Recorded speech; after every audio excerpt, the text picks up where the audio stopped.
4 months from today, your life could look completely different. Instead of trading all your time for money or doing the physical labor or stressing about bills, you could be running a successful remote cleaning business that is generating over $10,000 every single month. And here's the craziest part.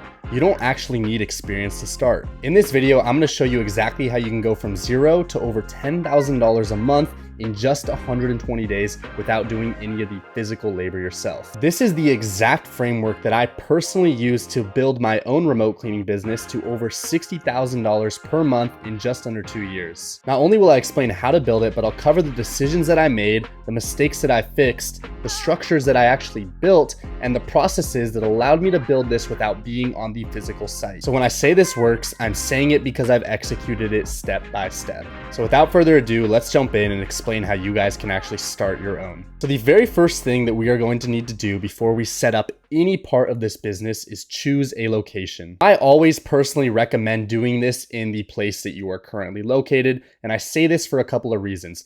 Number one, you're going to have that home turf advantage. When a client calls and is explaining where they're located, you're going to know exactly where that is, or you're going to just be a lot more familiar with the area in general. So when it comes time to actually sending out the cleaners and scheduling and coordinating the cleaners themselves, you're going to know what cleaners are closest to this home, what cleaners are farthest away, and overall, it's going to speed up the process and make things a lot easier. Number two is when it comes time to test cleans, you'll actually be the one in this area. You'll have a property in this area, maybe you'll have friends in the area. It'll be super easy to get the test cleans done with one of those. And finally, number three, if you ever decide to jump into commercial and you want to go do actual commercial walkthroughs, you're already going to be in that area. So it'll be super easy to go in person, meet the business owners, get to know the scope of work. And overall, it's just a lot more professional process that way. Now, what are some reasons that it would not work in your area? Well, number one, if you live in the middle of nowhere, it's probably not going to work there. If you live in an area with absolutely no population whatsoever, maybe it's not growing, maybe there's nothing out there.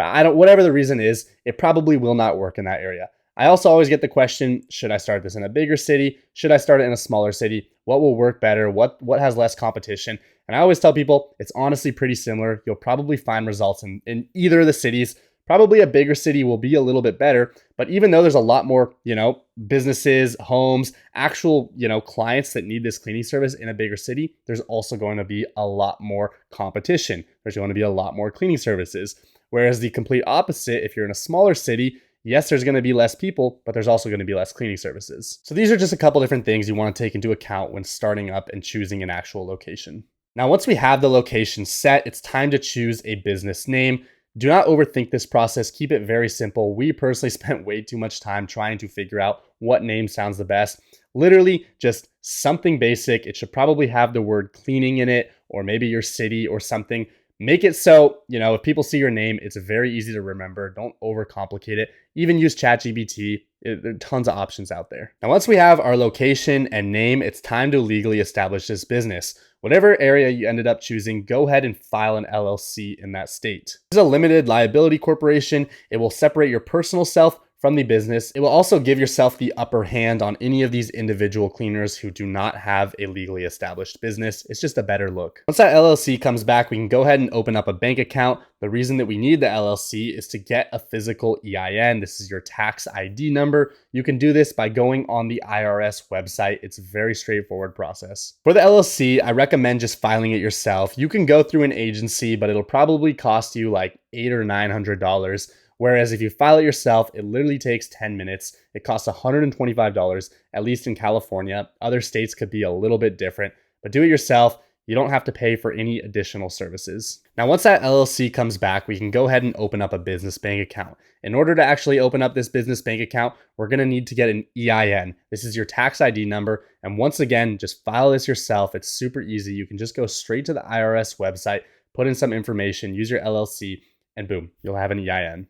Now, a good idea from here, now that you have a business bank account, is to go ahead and open up an actual business credit card. This is where you're going to want to spend all your future business expenses on. You're not going to want to use your personal anymore. Keep those two separate. It'll make things a lot easier for tax purposes.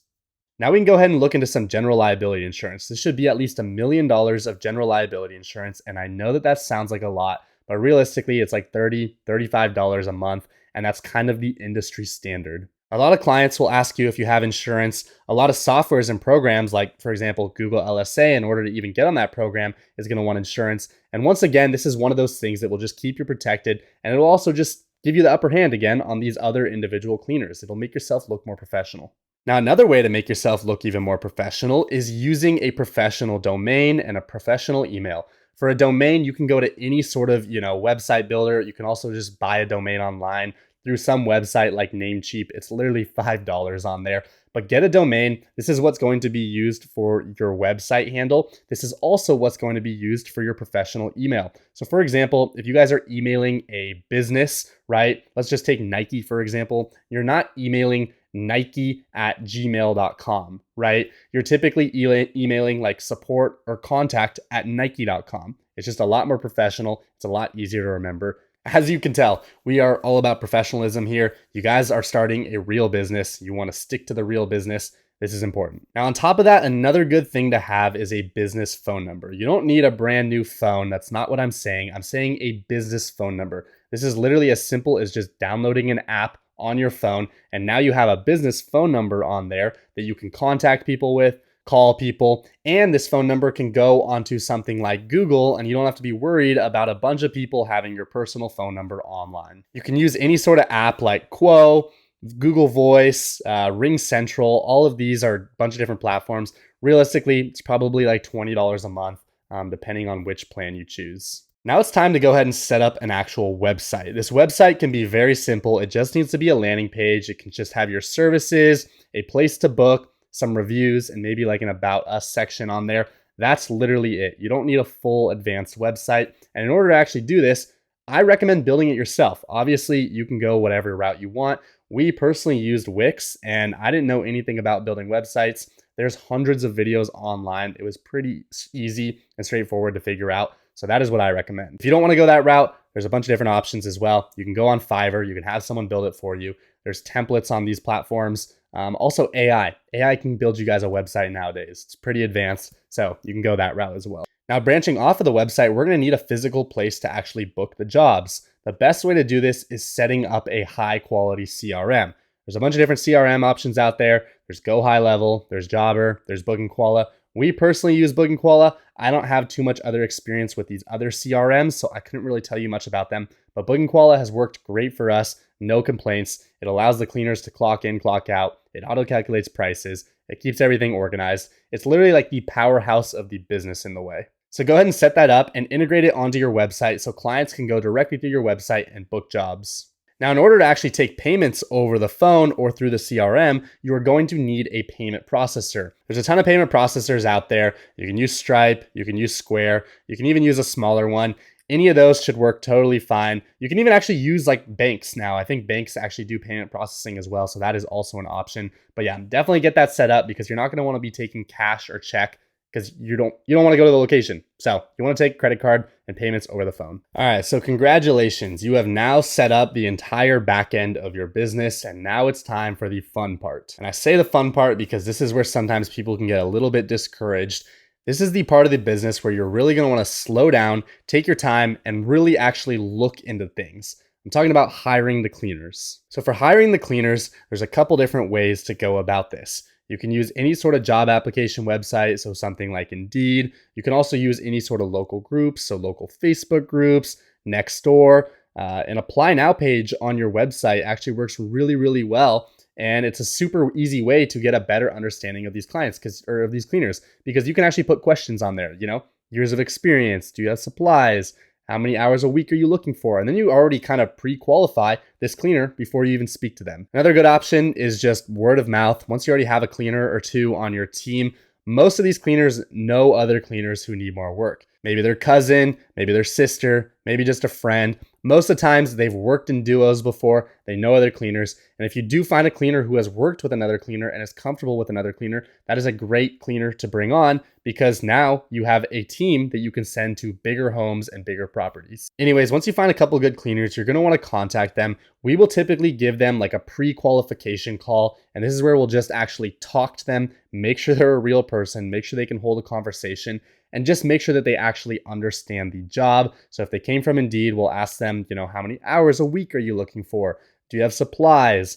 Do you understand kind of how this business model works? If everything checks out, we will then get them onto a video call. On the video call, this is where we really will go over everything. This is where we talk to them about the job itself, what it entails, our expectations, the pay. We'll ask if they're, willing to pass a background check, if they're authorized to work in the US, if they have a reliable means of transportation, literally everything like that, everything about the job. If everything checks out, we'll onboard them, we'll send them our agreement forms, we'll typically send them a background check as well. We don't have to background check every single cleaner, especially the ones who are coming from other cleaning services or have, 5 or 10 years of experience in this industry, but it definitely is a good idea. Now, once they're onboarded, this is when we will go and send them on a test clean. This is what I was talking about a little bit earlier. You can use your own property, you can use, a friend's house, you can use an office space. We typically like our place just because we now get a free clean out of it. And then we can really just get a better understanding of their scope of work. On the test clean, we're really just looking for a couple of things. Did they show up on time? Did they clean the house properly? Is everything still there? You know what I mean? Things like that, making sure that they are an actual good cleaner and there's someone that we can send to a client's home. As soon as we hire 2 good cleaners, and I say 2, just in case something happens to one, they are subcontractors. So if for whatever reason, maybe they don't show up, maybe they back out last minute, maybe you just need a bigger job done, you have 2 good ones on your board. Now it's time to actually start making money. So there's a bunch of different ways to go about getting clients. Without a doubt, the best, easiest, and just highest return will be paid advertisements, specifically any sort of pay per lead platform. But there is also a couple more free and kind of organic options that we can talk about in a second here. So for paid advertisements, I recommend these 3 main platforms: Google LSA, Thumbtack, and Meta Ads, which is Facebook and Instagram ads. For both Thumbtack and Google LSA, they're a pretty simple setup. You just need to put in some of your business information. You don't have to create any sort of creative. You can literally get it set up, and that same day you can start receiving leads. So for Meta Ads, you are going to want to create a physical creative. I personally believe the videos work the best, and specifically the videos of the live action of your business, so maybe that's the cleaners cleaning, maybe that's a cleaner talking about the work, or hiring some sort of model to actually talk about your business and overlay cleaning videos works really, really well. So a little tip to this industry is speed to lead is key. So for platforms like Google LSA, they are going to be calling your business phone number. You always need to answer this call. That will automatically rank you higher. As soon as you miss a call, you're dropping back down. And the quicker you answer, the more likely they are to book. So for platforms like Meta and Thumbtack, it's a little bit different. The phone number of that lead will actually be in the app itself. So as soon as you get that notification that a new lead came in, you need to call them immediately. The quicker you call them, the quicker you can beat the other competition. And I think Alex Hormozi said something along the lines, if you call a lead within 60 seconds of it coming in, you are 300% more likely to actually close that lead. Now that's exactly how you go from 0 to your very first client. From here, it's just rinsing and repeating, and then you're going to want to start to scale. In order to expand in new areas, it's pretty straightforward. You're going to find the area next to you that you want to expand to. You're going to hire a cleaner out there. As soon as you have a cleaner, you're going to run advertisements out there. Eventually, you're going to get to the point, though, where you can no longer handle the phone calls anymore, or, you just want more time freedom. This is where virtual assistants are going to come in. So virtual assistants are people from overseas. They are very, very cheap. They're like $2 to $4 an hour. They can handle really whatever you train them to do. What they handle for us specifically is the actual phone calls itself, as well as some of the back end side of things. And it's very easy to train them to go do this. In order to actually find these VAs, you can go through any sort of, VA agency. You can also just hire them individually on onlinejobs.ph. It's kind of like the Fiverr for virtual assistants. But overall, that is the entire process of starting and scaling a remote cleaning service. Hopefully I was able to help you guys out. And if so, feel free to check out my other videos. Also, check out my TikTok right here. I post a ton of in-depth content about every single part of this business. And as always, if you guys need additional help, we do work with people one-on-one. So feel free to check the link below. We can get on a free phone call, go over your situation, exactly what you're looking for, and we'll talk about the next steps moving forward.